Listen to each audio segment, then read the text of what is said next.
What's up, y'all? It's your girl Amanda, and we are back with another episode of Mandy's Entertainment Reviews. So, for this episode, we are reviewing the new Allen Iverson documentary, and this can be found on Amazon Prime if you are an Amazon subscriber, and it was released last month, October of 2025. So, it was three parts. And what I thought about this documentary was that I really did enjoy it because I am a lifelong Allen Iverson fan. It covered his life before basketball, during basketball, and even after when he retired. And also, we got to know like his family. We got to see his mom, his dad, his sisters, his uncles. I don't think he had any brother. Oh, well, he had a brother, but he didn't do like a sit down interview. Also, we got to really get to know more of his mom, Ann Iverson. Now, if you Ann has been in AI's corner on TV, like we've known Ann as Iverson fans for a long time, but we got to actually know her more, like her background and how she raised Allen. Stories that were not told in interviews. The very few interviews she did. So, or not interviews, maybe like talking into the mic here and there on the court side, but not no major interview until we saw like the documentary. As you guys know, I do my reviews in KWL. If you were taking a nap instead of paying attention in first grade, KWL is know, want to know, and learned. So again, this documentary was three parts, so it was a lot I pretty much learned. But we're gonna start with no. Allen Iverson is from Virginia. He is from Newport News, which they call bad news Newport News because obviously it's the hood. So Newport News, bad news, the hood. And his mom got him into sports. He was drafted in the 1996 NBA draft. There's a generation out there that thinks that Kobe Bryant was the first pick, but in reality, it was Allen Iverson, and he went to the Philadelphia 76ers. Don't ever forget. He went to Georgetown University, played under the legendary late great John Thompson. He played for the 76ers. That's where most of his career was spent. He spent it in Philadelphia. He was traded to the Nuggets in 2006 because I remember that. He was traded during Carmelo Anthony's 15-game suspension when he got into that fight with Marty Collins and the New York Knicks. And he after the Nuggets, he went to Detroit. And I think, in my opinion, after he left Denver, the end of his career was coming. Like, he didn't really play a lot in Detroit. Then he got traded to Memphis. He really didn't play in Memphis because of injury. Also, I want to add on that AI crossover Michael Jordan back in like 1996, 7 or 8. I don't remember, but he did cross over Jordan. Oh, let me get my highlighter. He retired in 2016, so after 20 years, I was 21 years old when he retired. He had like a whole press conference. His kids were there. And then when he got he got inducted in the Hall of Fame, all his kids and Tawana was there, and he dedicated like this part of his speech to Tawana, which I thought was like the sweetest thing ever. He has a June 7th birthday. He is a Gemini. Y'all know I don't do zodiac signs, but the only reason how I know that, my late auntie passed away when I was 21. Her birthday was June 7th. He's 1975. She was 1962. So she was older than him though. He played football in high school. So there is footage of Allen Iverson playing football back in high school.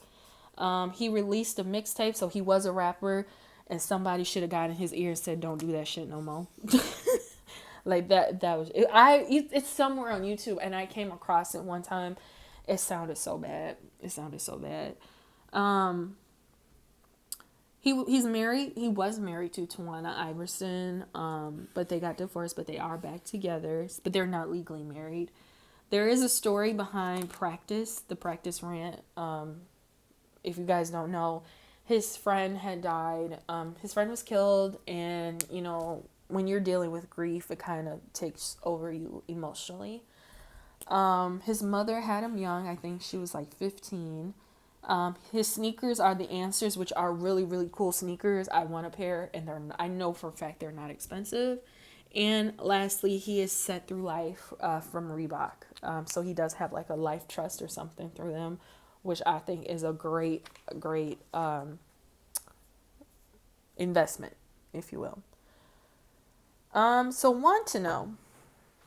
What I want to know is there any unknown Virginia stories from his childhood or like when he would go home and visit?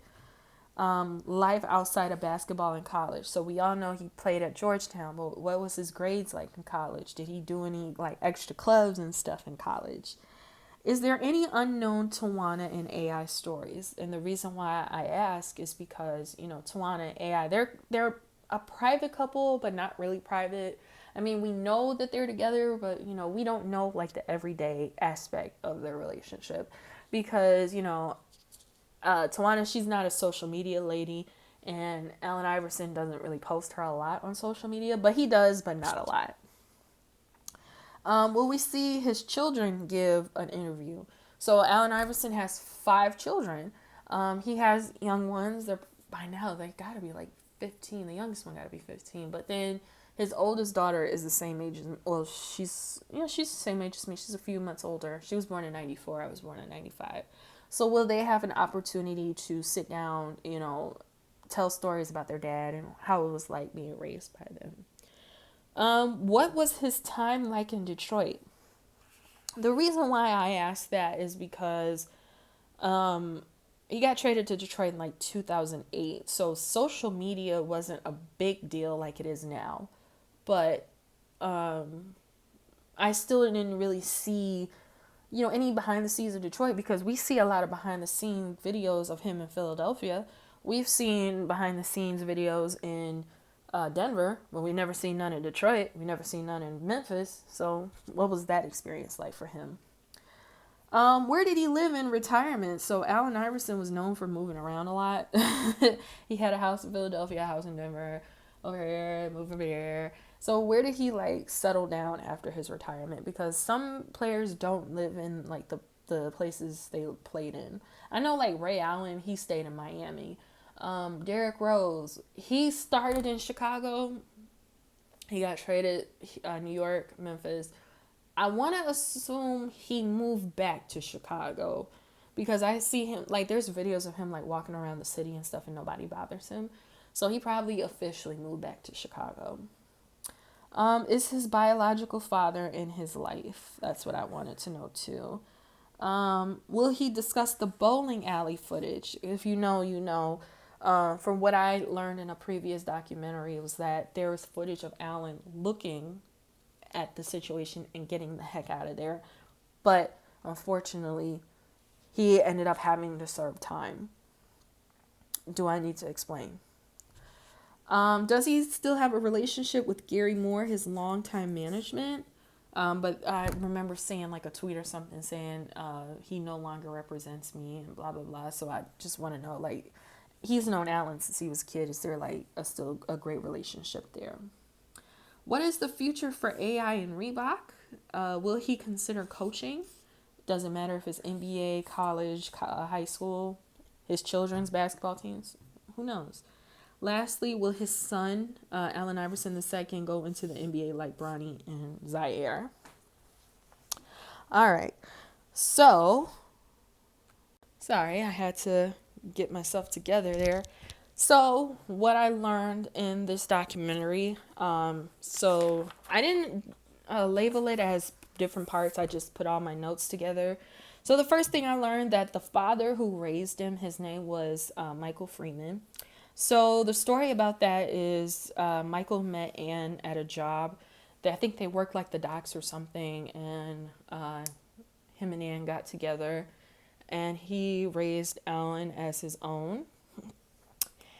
Ann Iverson says she doesn't do interviews. I've seen her do like a couple like courtside interviews, but I understand like sit down in-depth interviews, big difference because in-depth interviews can be super intimidating sometimes. So I completely understand. And also I want to shout out Ann Iverson because she is so cool. Like she so supportive, always like her son's biggest cheerleader, and it's something I love to see. So, um, had AI at 15 years old. So we all know Allen Iverson's nickname is Bubba Chuck, and turns out Bubba Chuck comes from his uncle. So he had one named Bubba and one named Chuck, and the story was that they got into an argument, and so it was decided that he'll have both of his uncle's names as a nickname, Bubba Chuck. I thought that was cute. um, so Anne and Michael split up, and so Anne started dating another guy or something, and Michael ended up fighting Anne's boyfriend. Now they look back at it, it's funny, but that was kind of toxic. But then I understand because, sometimes parents date these new people, and and sometimes these new people don't have the best intentions for, people with kids. I know that for a fact. I'm not going to go into this. It's not about me. But yeah, so Michael would fight Anne's boyfriends. He lost a close friend to gun violence at, I think the friend was like 20 years old, so still very young. His uncles went into the military, and then they told how, they felt like they abandoned him, which was very heartbreaking to hear. To answer one of my questions, does he still have a relationship with Gary Moore? So Gary Moore's voice was featured in the documentary, not his face.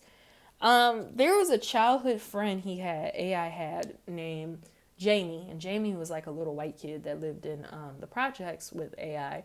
Now, I thought with Gary's situation it was going to be like that because we ended up seeing Jamie embrace AI at the street sign inaugural thing.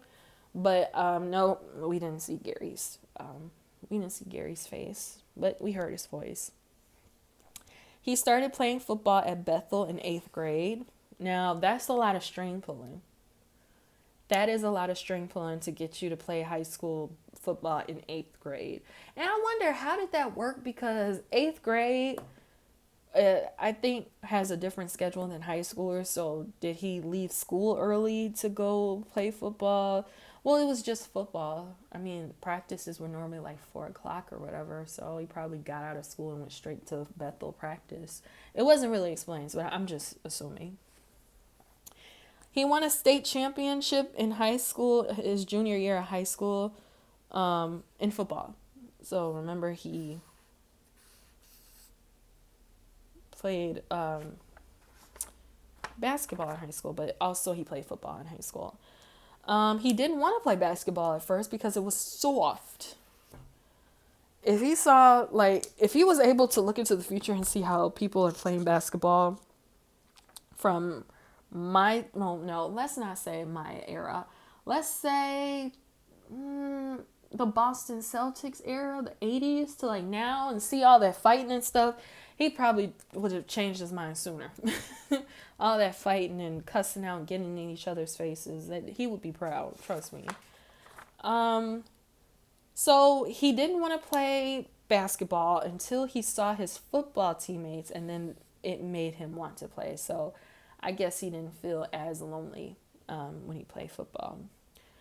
Tawana Iverson, he met her in high school, but she ended up going to another high school, I guess, across town. And also I found out that she calls him Ezel or Bubba Chuck, so I don't think she ever called him Allen unless she meant business. By the way, I always say this about Tawana Iverson whenever I talk about her. She is a beautiful woman. Her and AI gotta be at least 50 now because he was born in 75. She's the same age. They both look really good to be 50 years old. AI wanted to go to Maryland or Notre Dame. I just couldn't see Notre Dame for AI, but Maryland, of course. I could see AI going to Maryland. So this is the part where we get to the bowling alley fight. So he said he was watching the fight and his conscience kicked in. So that's why I mentioned that other documentary where there was footage of him looking at the fight and walking out. He went home and he said he was hit with a chair. Now that I never remember that part, but he said he was hit with a chair. And the state of Virginia, and this is why red states are just forever messed up to me and I will never live one. He was tried as an adult after waiting when he turned 18, which I just disgusting, just disgusting. So he goes through his trial and everything, and he was sentenced to 15 years, 10 years suspended, so 5 years.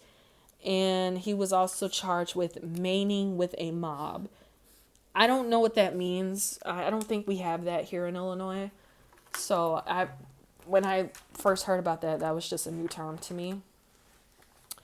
But what I never learned about AI's case is that there were community activists and community supported by AI. Joyce Swanson, also Allen Iv3erson. She put together like certain boycotts and stuff. So that's a true mom that loved her son, and I really loved hearing that she did all of that to rally and get her son out of jail. Also, he was interviewed. AI was interviewed by Tom Brokaw. And when you interview by Tom Brokaw, because Tom Brokaw in not communications, but in what's like in TV land in general, like it's a big deal when you interview by Tom Brokaw. Another thing I learned is that Allen Iv3erson is actually from Connecticut. I always thought she was from the South somewhere because she's so, so Southern, so outgoing, all that stuff. But she's actually born in Connecticut, but she moved to Virginia. Her mother died at the age of 29. So I didn't know that. I never heard anything about, Allen Iv3erson's mother. I know her grandmother looked out for her and AI, but I never knew nothing about her mother. And she also played basketball as well, so I see where AI gets it from. Again, and organized marches, boycotts. There were other players involved, which that I didn't know. It was always, every time that case was discussed, it was always focused on Allen. It was never focused on the other players. So other players were involved. Let's see. And Tawana, standing by her man as she should, she would go visit him in prison. And they would have like scarecrows with AI jersey with a noose on it. So I couldn't imagine how scary that could be, like just seeing that. And when AI was going through all that, Allen Iv3erson convinced John Thompson to play for him. I remember hearing a story about that, but it said like a more detailed version of the last time I heard that story. And then Allen Iv3erson was granted clemency by Governor Wilder. And he actually, I never heard of someone having to have rules after clemency, because every time I hear about a clemency, they're just free to go. Like, like for example, the Chrisleys, I don't know if they have like, rules and stuff to live after their clemency from Trump, but AI had rules, like he had to go to school and finish his education and stuff like that. When he started at Georgetown, he was booed and called jailbird. And Coach John Thompson didn't like that, so he protected AI and took him off the court and said, as long as that's going on, he's not playing. If that's not a real coach, I don't know what is.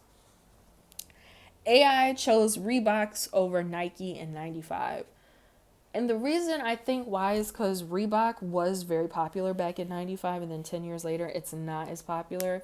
But now, with Allen Iv3erson there, 20 years later, he's making it popular again. Because I see way more people with the answer on. It's a popular shoe and not expensive. They're probably like $90. Whereas if you want a pair of Nikes or a pair of Jordans, it's like $150 to $200.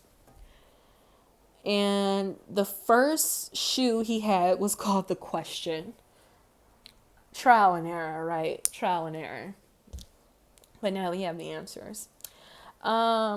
The draft of 1996 is legitimately a good class. Now that I look back and think about it, they had AI, Kobe, Ray Allen, a lot of the superstars that went on with the exclusion of Allen Iverson, Lord forgive me, that went on to win NBA championships.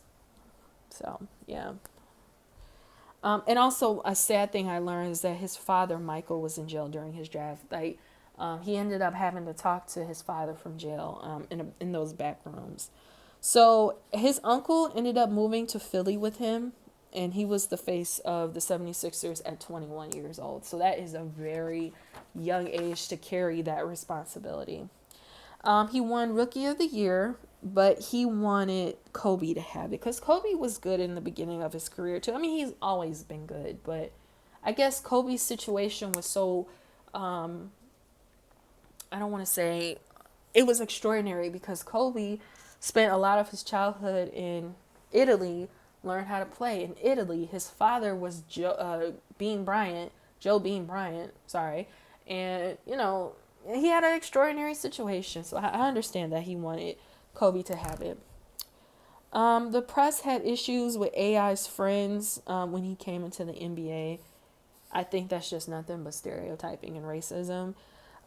Before the NBA, Allen Iverson was in the streets, as so was Ann Iverson, and that broke my heart to learn that. It did. Because, AI carried this stereotype of being a thug and stuff, so I guess with that in his life, I guess that kind of triggered him in a way, if you guys know what I mean. So, but I didn't know that. I just knew like AI was from Newport News. He played ball. He went to college. I never suspected him being in the streets like that, like until he talked about it in his documentary. Larry Brown, the coach, and Allen Iverson bumped heads a lot, and he wanted him fired, and Larry wanted him traded. So that's the sign, like, I don't get along with you. But Pat Crochet was like, no, I'm not trading you, and I'm not firing you. So we're going into like the 2000s here. Jay-Z and Pharrell signed with Reebok because of AI. I don't remember Jay-Z. Well, no, the S. Carter shoes. I remember those, but I didn't know that he signed with them because of AI. I just thought, I want to design some shoes. And Pharrell, I remember him having shoes, but I didn't know it was because of Allen Iverson. And Pharrell is also from Virginia as well. So that's probably the connection there. AI would club after good games. Now, I understand going out to, breathe, stretch, shake after a bad game, but even good games, good Lord. He signed with Universal Records, and he had an artist, Rasan, who was never released. Rasan is the same friend who was killed, and that was the story about Practice.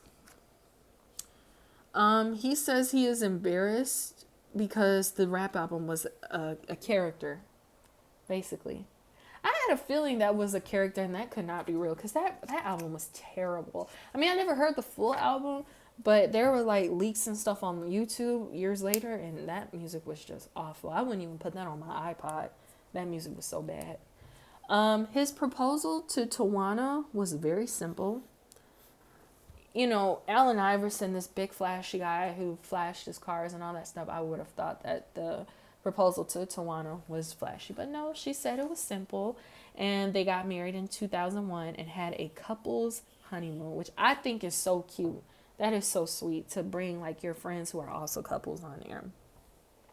Another thing I didn't know is that when I look at photos of AI, I would normally see his tattoos, but he says some of the tattoos were airbrushed because I guess the NBA was trying to maintain like a clean image or whatever.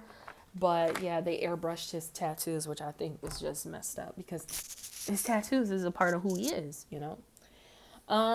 He didn't know he was paving the way for today's NBA fashion. I don't want to put full responsibility on AI on today's fashion because I don't blame AI for some of these ball players wearing high water pants and showing their ankles. I don't put that on AI. No. But like the hip hop part, of course, yeah, I put that. Y'all can thank AI for that, but that other part, no thanks. He was involved in a shooting while in Philly, so this was like during the heyday of his Philly days. I never heard a story about that until they mentioned it on the documentary. I've never seen a story about it online or anything, but just until the documentary showed it. Tawana did not want to go to Denver. She said she didn't want to go to Detroit. She just didn't want to leave. I think Philly to her was home after leaving Virginia. He was banned from casinos in Detroit and Atlantic City, and you got to do too much to be banned from Detroit and Atlantic City.